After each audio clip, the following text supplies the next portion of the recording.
could see the pity in their eyes. The director, who had once praised her potential, was kind but honest. "Take some time," he said. "Maybe in a few months, when you've had more time to heal, we can talk about smaller roles." But Sabrina knew what he was really saying. Her dreams of being a principal dancer, of having the career she'd worked toward her entire life, were over. At 24, she was already a has-been, forced to confront a future she'd never imagined. The depression that followed was unlike anything Sabrina had ever experienced. She'd lost her career, her family relationships were in shambles, and she was facing the prospect of starting over from scratch with no clear direction. Some days, she couldn't even get out of bed. The apartment she'd shared with William felt like a prison, filled with reminders of the life she'd thought she was going to have.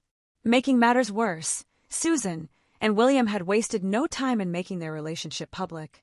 They'd moved in together within weeks of their confrontation with Sabrina, and Susan was already flashing around an engagement ring.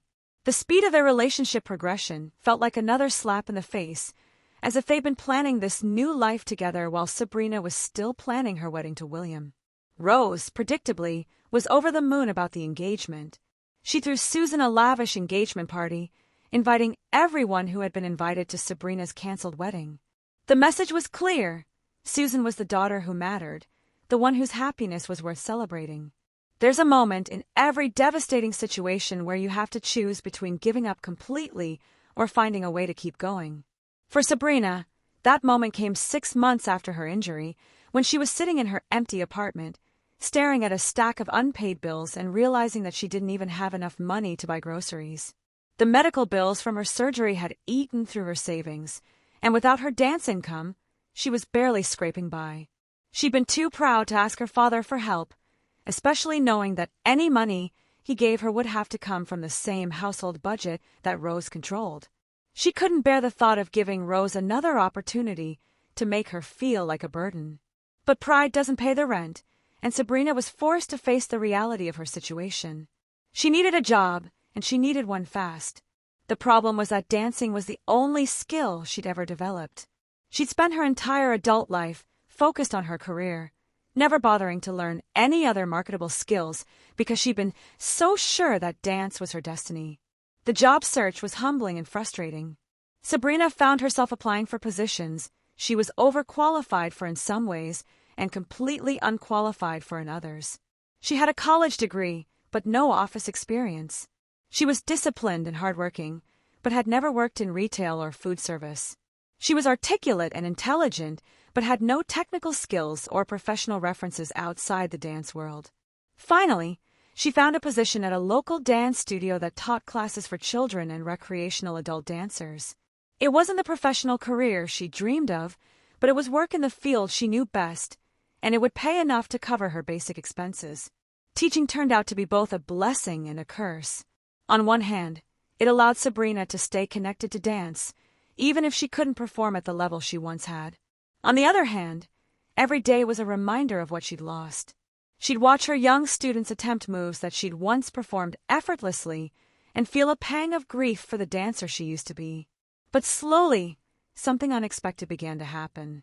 Sabrina discovered that she actually enjoyed teaching. There was something deeply satisfying about helping a child master a difficult step, or watching a shy student gain confidence through movement. She found that she had a natural ability to break down complex techniques into manageable parts, and her students responded well to her patient, encouraging approach. One student in particular captured her attention. 8-year-old Maya was clearly talented, but struggled with severe anxiety that interfered with her dancing.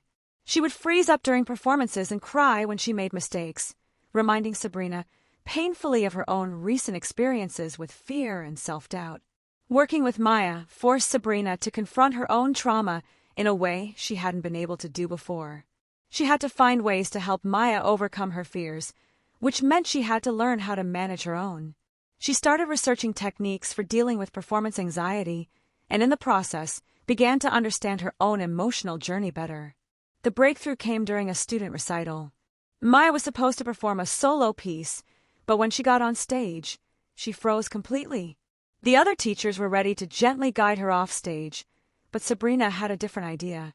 She walked onto the stage and started dancing alongside Maya, not taking over the performance, but simply providing a supportive presence. Something magical happened in that moment. Maya's fear melted away, and she began to dance with a joy and freedom that Sabrina hadn't seen from her before. The audience was moved to tears, and Sabrina realized that she'd found something she'd been missing her entire career, the ability to truly connect with others through dance, not just impress them with her technical skills. After the recital, Maya's parents approached Sabrina with tears in their eyes. "You've given our daughter something we never thought she'd have," Maya's mother said. "You've given her confidence." That night, Sabrina went home and really looked at herself in the mirror for the first time in months. She was different than she'd been before the betrayal and injury. She was thinner, more tired, and there were lines around her eyes that hadn't been there before. But there was also something new, a depth and compassion that came from surviving real pain. She started taking better care of herself, eating regular meals, and getting enough sleep. She began seeing a therapist to work through the trauma of the betrayal and the grief of losing her dance career. She started rebuilding her social life, making friends with other teachers at the studio, and slowly learning to trust people again. The healing process wasn't linear.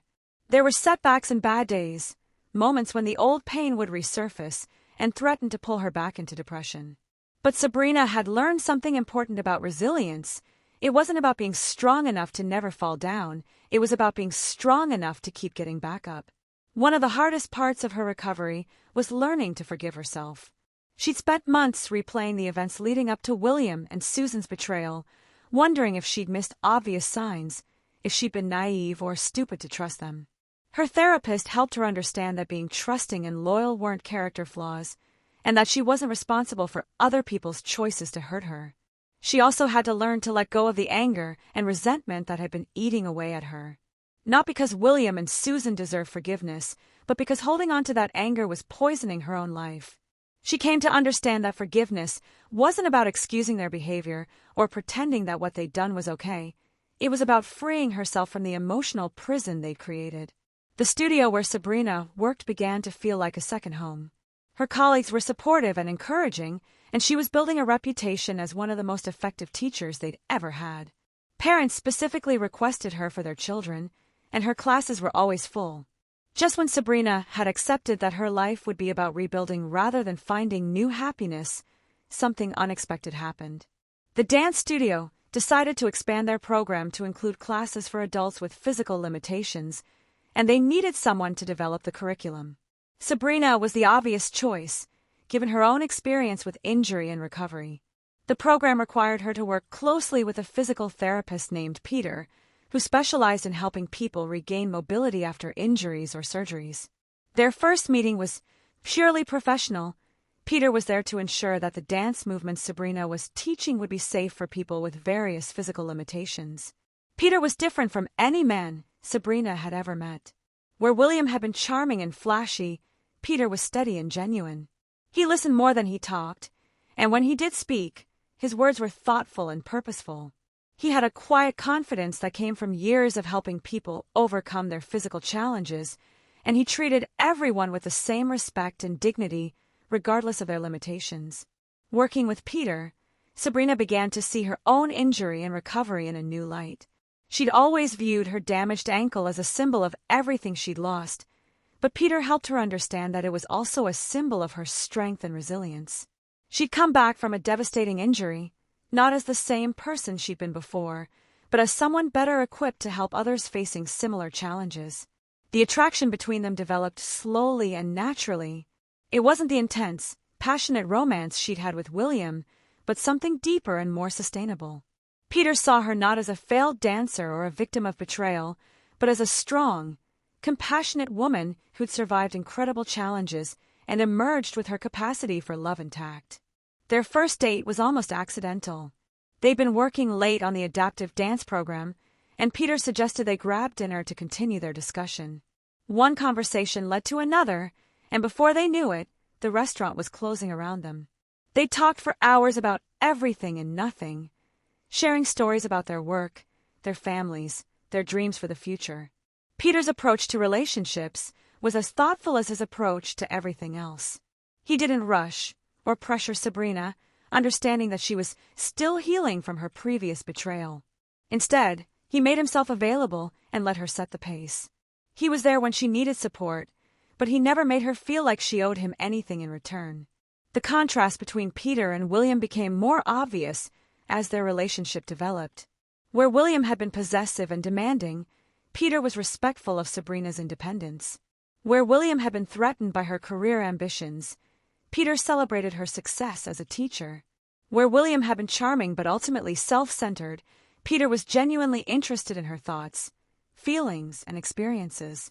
But the real test of their relationship came when Susan and William's drama inevitably spilled over into Sabrina's new life. Susan had heard through the family grapevine that Sabrina was seeing someone new, and true to form, she couldn't resist trying to insert herself into the situation. Susan showed up at the dance studio one afternoon, ostensibly to check on her sister but really to scope out the competition. She was still as beautiful and manipulative as ever, and she immediately began working her charm on Peter. She positioned herself as the concerned younger sister who just wanted to make sure that Sabrina was being treated well. Peter's reaction was everything Sabrina could have hoped for and more. He was polite but distant, clearly unimpressed by Susan's performance.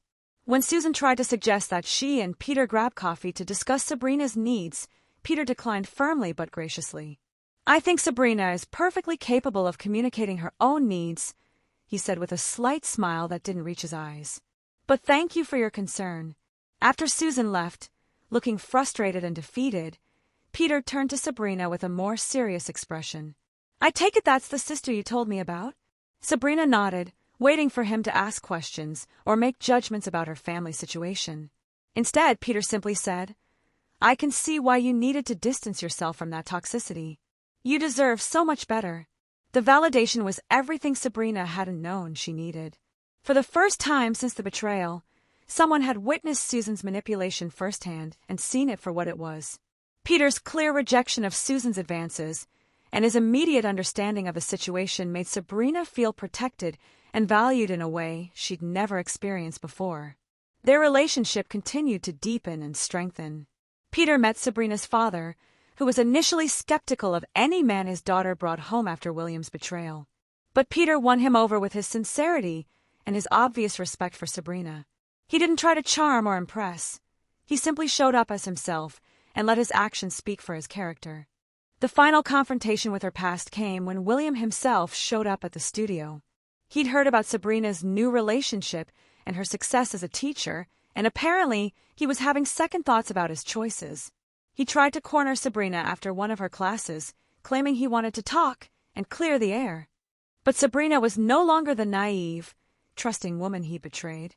She listened to his awkward attempts at explanation and apology with a calm detachment that clearly frustrated him. When he suggested that maybe they could start over and be friends, she simply smiled and said, "I wish you well, William, but I'm not interested in having you in my life." William's frustration boiled over, and he began making accusations about her new relationship, suggesting that Peter was just taking advantage of her vulnerability. It was a transparent attempt to make her doubt herself and her judgment, the same kind of manipulation he'd used during their relationship.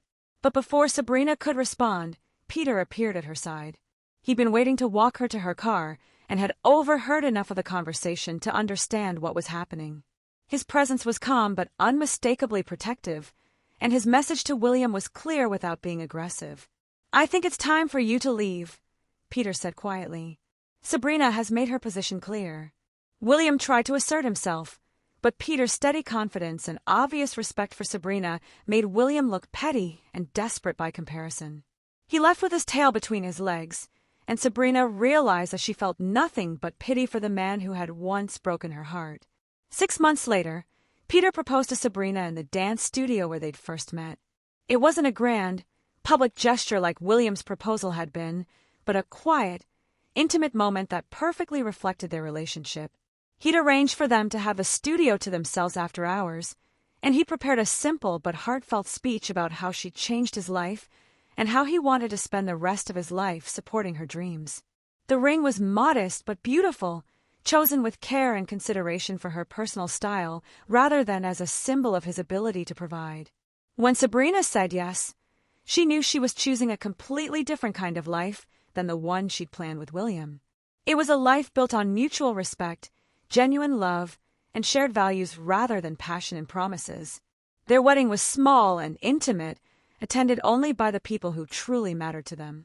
Sabrina's father walked her down the aisle with tears in his eyes, proud of the woman his daughter had become through her trials. The ceremony was held in the garden of the dance studio, surrounded by her students and colleagues who had become her chosen family. Susan and William were notably absent, though they'd made sure to schedule their own wedding for the same weekend, a final petty gesture that no one was surprised by. Rosa tried to guilt Sabrina into postponing her wedding to avoid the conflict, but Sabrina had simply smiled and said that she was sure Susan would understand. As Sabrina and Peter exchanged vows, she reflected on the journey that had brought her to this moment. The betrayal that had once seemed like the end of her world had actually been the beginning of a new and better chapter. She'd lost her original dreams, but she'd found something even more valuable: the strength to rebuild, the wisdom to recognize genuine love, and the courage to trust again. The young woman who had once defined herself solely through her dance career had become someone much more complex and resilient. She was a teacher who helped others find their confidence, a survivor who had turned her pain into purpose, and a woman who had learned that sometimes what breaks you is exactly what you need to become who you're meant to be. Years later, when her students would ask her about overcoming challenges, Sabrina would tell them that the hardest lessons often come disguised as the worst experiences. She'd explain that resilience isn't about avoiding pain, but about learning to dance with it, to let it teach you and change you without letting it destroy you. Her story became one of hope for everyone who heard it, proof that betrayal doesn't have to be the end of a story, that broken dreams can lead to better ones, and that sometimes the people who hurt us the most actually do us the greatest favor by showing us what we don't want in our lives. Sabrina's journey from heartbreak to healing, from betrayal to genuine love, from shattered dreams to purposeful living, proved that what was meant to break her had actually made her unbreakable. She'd learned that true strength isn't about never falling down. It's about getting back up, brushing yourself off, and dancing again, even if the music has changed. Subscribe for more stories about overcoming life's greatest challenges.